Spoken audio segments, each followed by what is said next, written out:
Welcome to On the Move with DelDOT. I'm C.R. McLeod, Director of Community Relations for DelDOT. Excited to have you with us today. We are going to be talking about prioritizing pedestrian safety. October is Pedestrian Safety Awareness Month, and I'm really excited to have two esteemed members of our planning division here joining us today for this conversation, Maria Andaya and Kelly Valencik. Thank you both for taking time out of your schedules to join the podcast today. Absolutely. Happy to be here. Thanks for inviting us. Well, glad to have you. So, Maria, before we get started, tell us a little bit about yourself and your job here at DelDOT. Sure. I've been a planner with DelDOT for almost 20 years now. Prior to that, I was at the University of Delaware getting my master's degree in urban and regional planning. Great. After that, DelDOT is my first job. Okay. I first started doing the byway program. It was in its infancy at the time. And then I went on to work on transportation alternatives program. I managed some projects. Okay. If you had to pick one thing that you enjoy most about your work, what would it be? I love seeing something that I helped plan get built. Get done, become reality. Absolutely. Absolutely. Yeah, it is. Yeah, there's a lot of satisfaction in that as well. Yes. Well, we're really appreciative to have you with us to talk about this really important issue today. And our other guest is Kelly Valencik. Kelly, tell us about your role here with the department. Well, hi, everyone. I'm a planner here in the Division of Planning. I've been at DelDOT for about 4 years, and I'm coming up under Maria's wings here. So I'm the coordinator for the Delaware Byways program, and I also manage several of our transportation alternative program projects as well. And more recently, I'm also helping to administer the Delaware Pedestrian Council that I think we'll be talking a bit about today. So fantastic. That brings me here. Good teaser for the conversation and where we're going today. And how about you? What do you find most rewarding about your work? So I really find most rewarding working with our communities and the different community leaders and stakeholders, hearing about issues that are important to them and problem solving. So being able to get them resources with either technical information or helping them to find grants or other project funding to get changes made in the communities and on the ground. So we really like to see change happen and make it positive change for them. And the only way to do that is to work closely with people to do that. Well, as we all know, there's a lot of projects happening around the state. It's not just roads and bridges. You know, we have a lot of important projects that are addressing all modes of transportation, and that's what we really wanted to take some time out to focus on today, especially as we're recording this here in the month of October. It is Pedestrian Safety Awareness Month. Before we started recording, we were talking about the challenges that we continue to be faced with here in Delaware, and the rising number of pedestrian fatalities. So here in October of 2024, for those that may be listening at a later point in time, we're currently at 24 fatalities, pedestrian fatalities on the year. That's already exceeding the number that we had at the same point last year.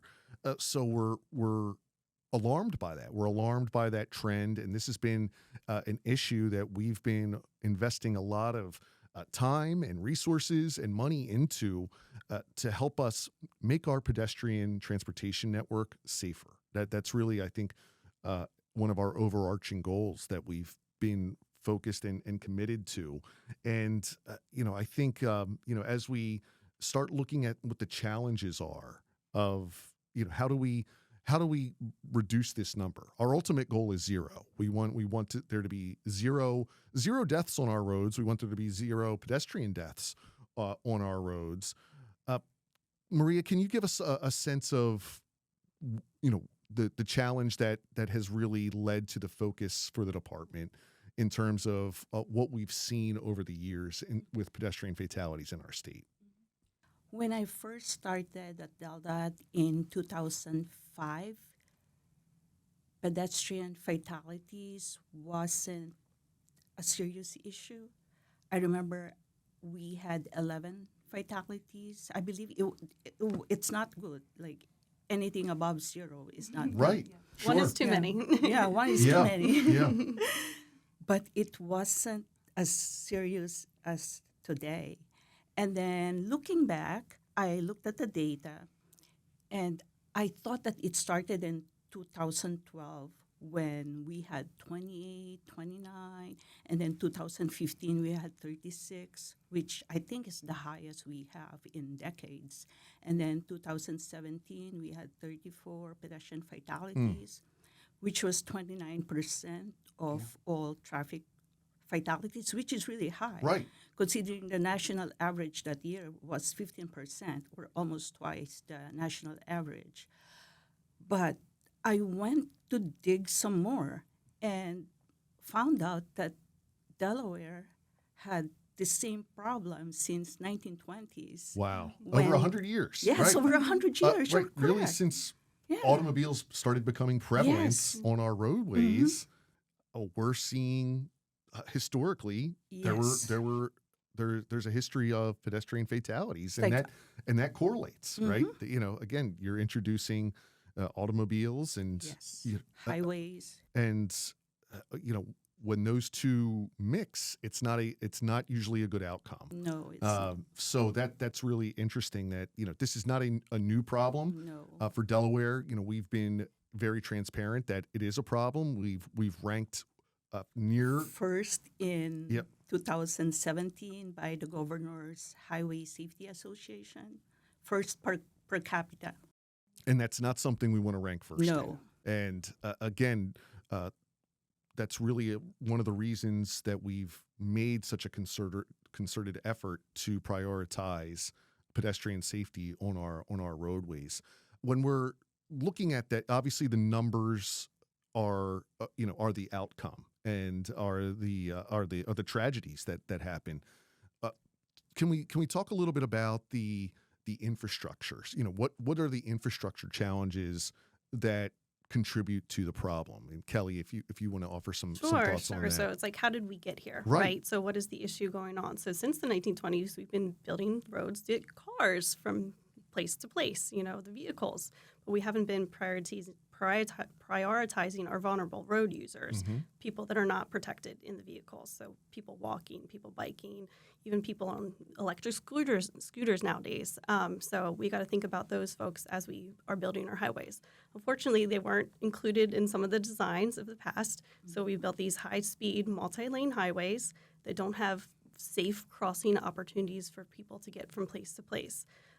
Over the years, as these highways have evolved or these streets have evolved, they gain more and more lanes. There's more entrances and exits from commercial centers with residential areas behind them. So people are trying to walk to get to a job, to get to a store, to get their school or place of health care, and they don't have safe places to walk along. There might not always be sidewalks in these areas. There might not always be a signal button to push to indicate that a person is trying to cross in a crosswalk.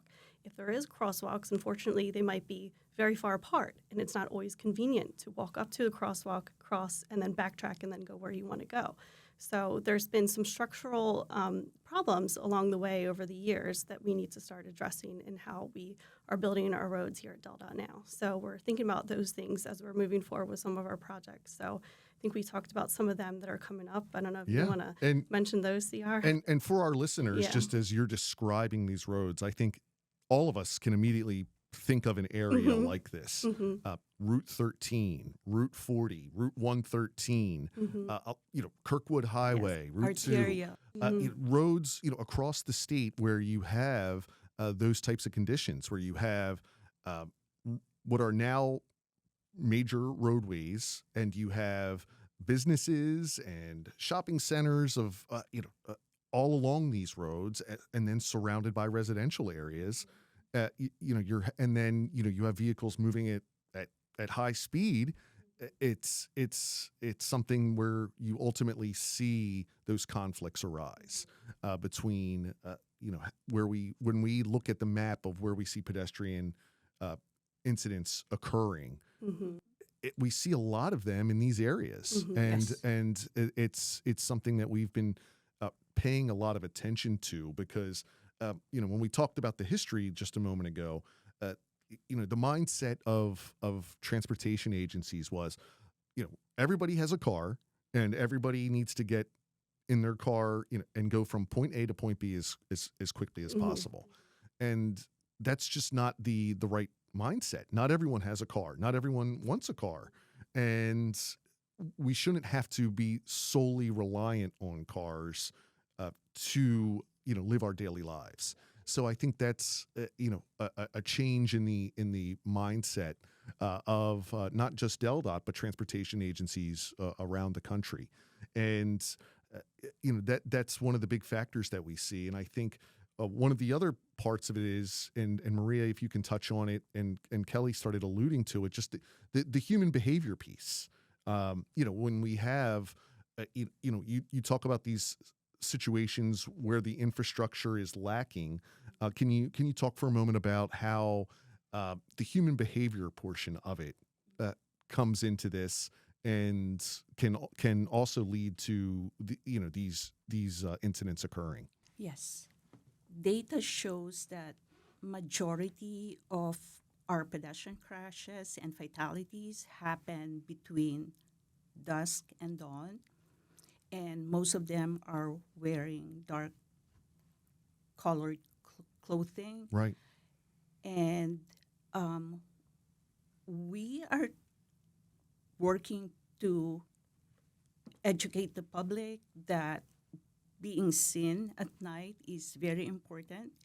Not only wearing light-colored clothes, as a study from FHWA found out that wearing light is not enough. Like wearing white is not enough. Right. You have to wear something reflective for the drivers to be able to see you with enough time to react. Sure.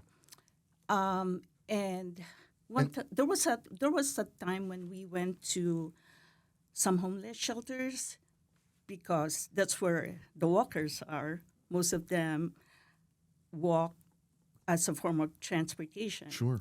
So we went and talked to them, and most of them are wearing black, especially in the winter, because they don't have access to Right. clean their clothes and their jackets. So they just wear black, and they don't want to be seen. So what we did was we give them retro-reflective materials, and hopefully they help. Right. Yeah. And that really goes into the public outreach component of how we've tried to help address the issue. And, just in terms of the public behavior, just to reiterate your point, we're seeing a large percentage of these fatalities happening between, during dark hours and not in designated crossing areas. Yes. And seeing people attempt to cross very busy roadways in Darting. in areas that just aren't safe to do so. And that's an issue that we've been trying to also address in terms of how we're building the infrastructure, understanding what the behavior is, understanding what is a distance that a person will walk. If they're not willing, if it seems like people won't walk 50 yards, how do we shorten up these distances between crossings?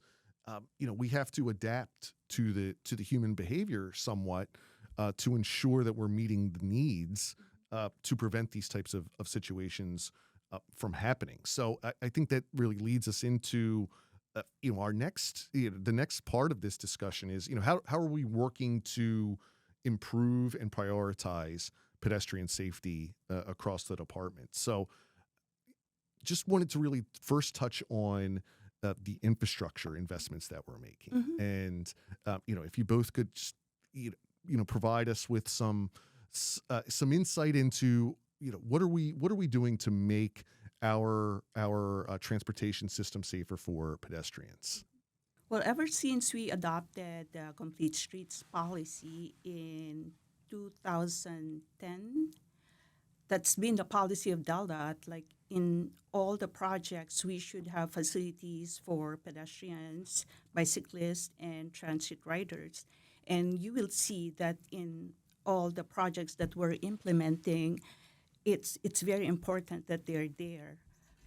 And also with the developers, that are applying for access to state-maintained road, we require them to have those facilities too. As much as possible, the facilities for pedestrians and bicyclists should be separated. That's very helpful. Yeah, and that low stress. Yes. The term that we use in terms of we don't want pedestrians or Walking on the bicyclists shoulders. walking on the shoulders. We want to remove them from the roadway as much as possible.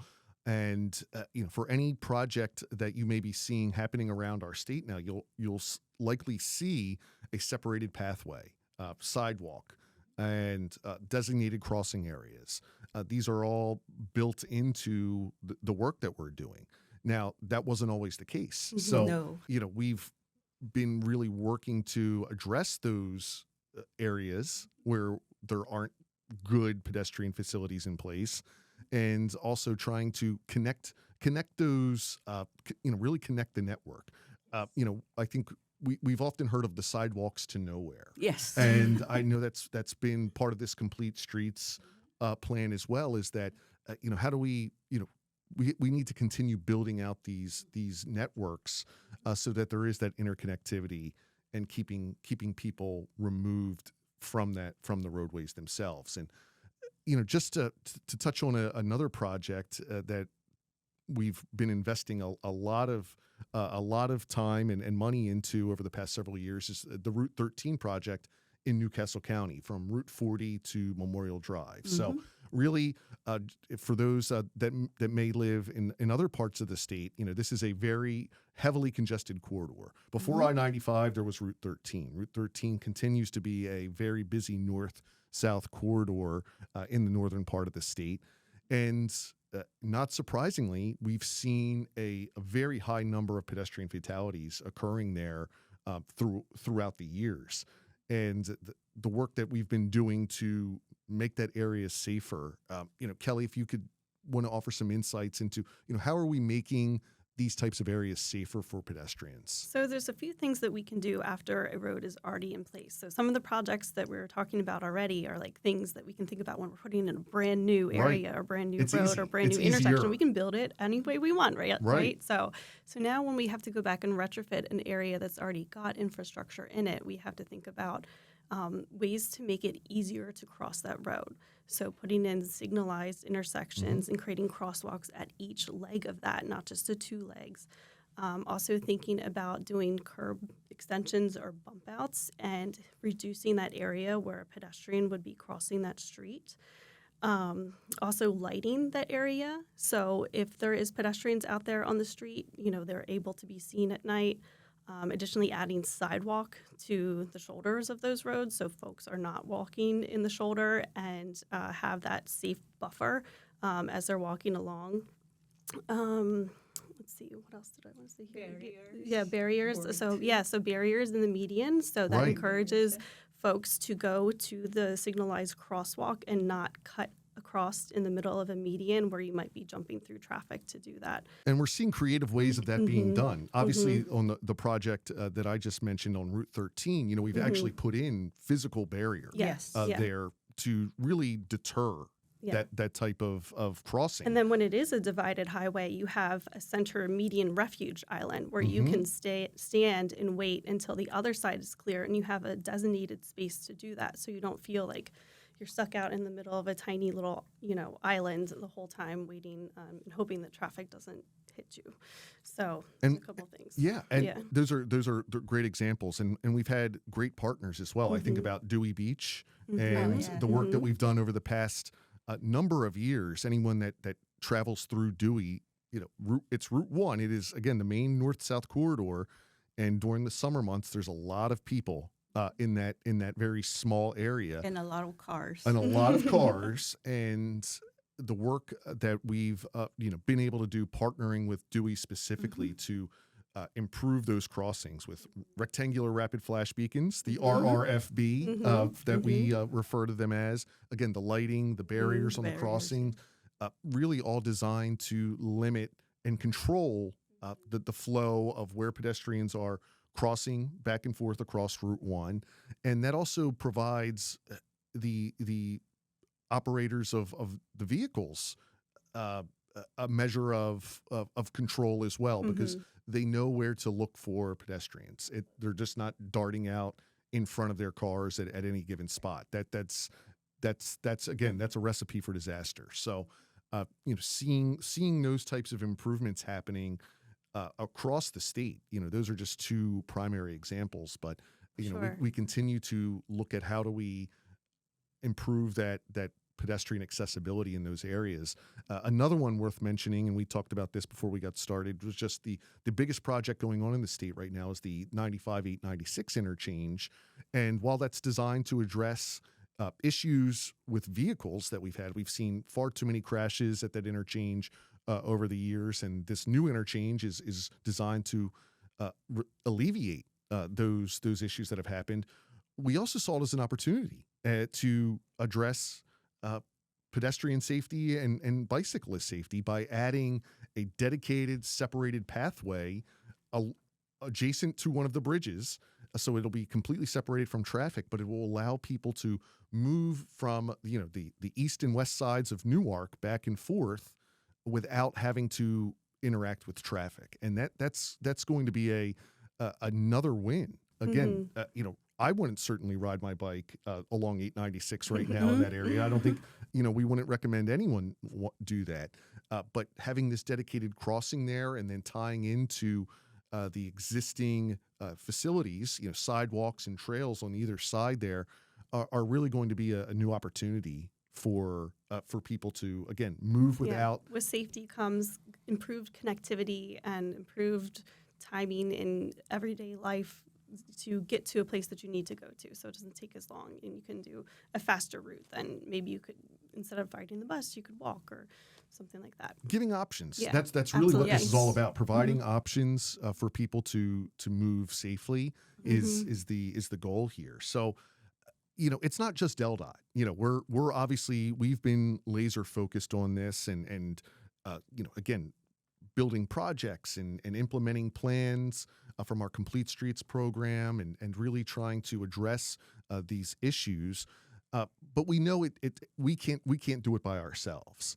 And we established a pedestrian council. And, if we could, Maria, could you just, give us the history of the pedestrian council and how it came to be and what its objectives are? The first pedestrian council was created by then Governor Ruth Miner in 2007, but its goal was to develop the pedestrian plan. After they got the job done, then they stopped meeting. And then in 2015, the pedestrian fatalities was, they were as increasing. you mentioned, they were really at an all-time high. So that prompted Governor Markell to reestablish the Pedestrian Council, and now it was codified last year. So and the council's not just DelDOT. No, it's not. It's there made are up of multi-sectoral, multi-agency representatives from other state agencies, local governments, public, nonprofit. Yeah. And, having them all engaged and, again, we need that feedback. We need what they're seeing, what they're experiencing as pedestrians, having their engagement and involvement. How frequently does the council meet, Kelly? So, we were codified last year by the Delaware General Assembly to always meet 4 times a year, so quarterly. We have established seats for 17 voting members.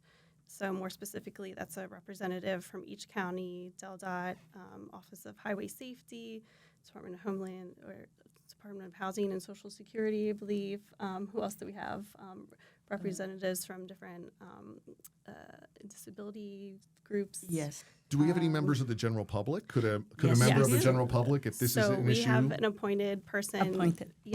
From the governor, a member of the public from each county. So, and then we also have appointed members that represent different types of disabilities that might need to be considered in some of our pedestrian safety projects as well. So we have a great group of folks with lots of knowledge coming in. We meet 4 times a year.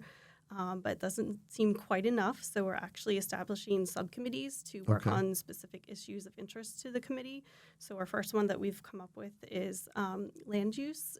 So we're trying to work with, we're planning, because this is just coming together in the past month, we're planning to work with some of the committee members or council members to think about recommendations we can make to the state of Delaware and DelDOT about how to improve land use decisions. So as they're coming in, we're considering pedestrian safety in these projects and requiring pedestrian safety to happen. Yeah, no, those all sound like, excellent objectives. And these meetings are open to the public. Absolutely. And so It's hybrid. And right, so Yes. you can attend in person or you can join virtually, which is a great option as well. So look for those meetings that you can find upcoming meetings Yeah. posted on our website. And then our other subcommittee that we're just starting up now, so it's totally forming, is on education and outreach. So thinking about different ways we can strategize to reach target audiences of importance, especially vulnerable populations and things like that, school kids, communities of color, lower socioeconomic status communities that might have a more frequency of walking instead of driving in a car to get somewhere, to really feel out what their concerns are and target them with information so they're getting that safety information that Maria said earlier about how to walk safer. Yeah, and from what I've seen, and I need to, we have giveaways. Who doesn't like giveaways, right? We've got reflective materials. Everything has we've reflection got on it, yeah. information, right? That we're, Brochures, yeah. so I think that's, is that something that we're actively looking, we're looking to at events, or, can Yes. groups requests, us to come out and That's Yes. another arm of our office as well, is pedestrian safety outreach. And because it's Pedestrian Safety Month right now, we have a multitude of outreach events scheduled by some of our staff members, and they're going out to the community groups at their different outreach events. So there's a lot of like trunk or treats we're attending, or fall festival events that we're attending, and we're handing out the materials at these events. So reaching thousands of Delawareans just by attending these events alone. So thanks to a lot of staff time and volunteers that we have, that we're able to get that information out. it's a grassroots effort. Yeah. I mean, Yes. that's really what it takes to, help educate and hopefully, help people think about those decisions that they're making before they head out. It's going to get dark. I should have a flashlight, or Yes. am I wearing something And that, this is such an important time Yeah. of year to think about it, because it is getting darker earlier in the evening. So now at 7 o'clock, it's pitch dark out almost. So that's not something you would have thought about at the height of June, when you were Sure. walking to work or coming back from school or something like that. But So now you got to think about that. right? And again, the historical data shows this is the time of year when we Mhm. see those spike. numbers increase. And yeah. Especially Halloween is the single deadliest day for child pedestrians, and one of the deadliest for adult pedestrians, almost equal to New Year's Day Wow. for adult pedestrians. Yeah, that's horrible. Again, a holiday, a Yeah, fun it's- time for Mhm. families, and Mhm. it's terrible to think about, and what we want to avoid happening. Yes. That's so a credit to you both and the entire team that is, again, putting in the time and the effort to get out to the communities and help them think about this, and think about providing them with with not only the information, but reflective material. Yeah, we're actually using Be Delaware. We're using Be Delaware Yeah, the stuff. safety That's a campaign. good plug. Yeah, Good plug for the Be yes, Delaware yeah, campaign. Yes. If you haven't already, checked it out. Yeah. Yes. BeDelaware.deldot.gov. Check it out. A lot of good information there. Joining forces. Take the yes. safety pledge. So thank you, Maria, for bringing up Be Delaware. Yeah, So yeah. the education piece is really important. Yeah, and so other than just the general public, we also have several programs at DelDOT to work with different municipalities and communities to help them improve their pedestrian and bicyclist safety as well. So like Maria and I said earlier, we've run transportation alternative program projects that help to work with communities and give them funding that comes from the federal government and our state government to put in additional sidewalks, to put in additional signalized pedestrian crossings, or to make bike trails and other shared use paths along areas that people frequently travel in towns and in their neighborhoods. So that's something that folks can apply for. That grant, it's a type of grant funding. We kind of hold it and hand it out for you, but we work with you to design some of those projects and implement some of those too. So we have several across the state right now going on, and we'll probably have a call for projects next fall if folks are interested in that. We also have a Safe Routes to Schools program, so we work with our schools all across the state. So thinking about the kids that walk to school Right. or bike to school, making sure those networks are safe for them. They have safe crossing locations, making sure, they have crosswalks and signalized crossings at places. And if they don't have those, bringing in funding to help the schools put those in. Yeah, We have absolutely. activity books. Yes, yes, For we have coloring kids. books too. So we get them excited about it, get them thinking about it, so they're not just running to school every day and crossing at the shortest point, but maybe going up to the crosswalk and waiting for cars to pass. And a big kudos to the men and women who are out serving as those crossing guards on a daily basis, helping Yes. kids get to and from school safely. And sadly, this past spring, we were all reminded of just again how dangerous it can be. When we tragically had a student killed, and the students were waiting to cross. They were waiting to cross at a crosswalk when a vehicle lost control. And again, it was a sobering reminder that we need to continue to look at how we are making these routes to school and making these areas as safe as they possibly can be, so that we can minimize the chance of these types of incidents happening. So I know you all are very focused on this, and that whenever there's an incident, we look at what were the circumstances. We look at all those, we look at the location, we look at where did the incident happen, what were they wearing, what all of those factors. Was the what was the status of the driver of the vehicle. We look at each and every one of those incidents to see if we can determine underlying causes. Is there something that we need to address in that specific area? So we take it very Absolutely, seriously. and the onus always isn't on the pedestrian. That's right. There's a lot of distracted driving going on, unfortunately, right. drunk driving. So there's all things that we have to think about as a driver yourself. And when you are a driver, you need to look out for pedestrians, right? And I don't know if everybody knows this, but guess what? Pedestrians have the right of way as soon as they step into a crosswalk. So you as a driver are supposed to stop and yield to them. And I don't know if that's always observed. So we need to get that information out there. I think you for some reason it just doesn't come to that first thought. And I think that's absolutely. the work that you all are doing and the department as a whole is doing is to again remind the traveling public about those things. Being aware when you're out, whether no matter what your mode of transportation is, putting safety first, being aware of what's happening around you. So appreciate you both taking some time. We could talk about this. There's a lot happening in our efforts with pedestrian safety and how we're prioritizing pedestrian safety in the department. So I appreciate you both taking time to share some examples of what's happening and give our audience an overview and if for anyone that has any questions or comments for us, please feel free to email us.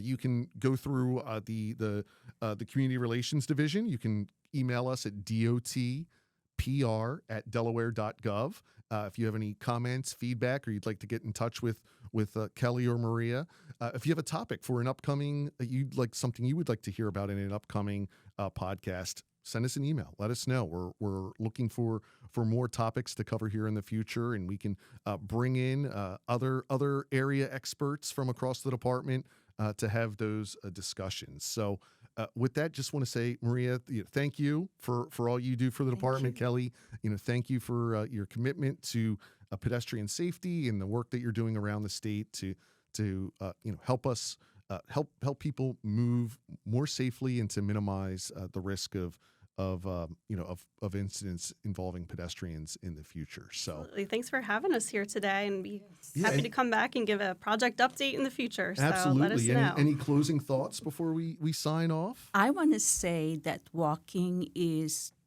the most basic mode of transportation. It is healthy. It is inexpensive, economical. It is environment friendly, but we want all of you to be safe when walking. Make sure you are seen at night, wear your reflective gear, and when there are no sidewalks, make sure you are walking against traffic. Well said. That's all. Yeah, Thank you. You said better. Yeah, fantastic. Pro Thank tips you. right Thank here. you. Yeah, great. Thank you. Thank you for sharing that, Maria. Thank you both again.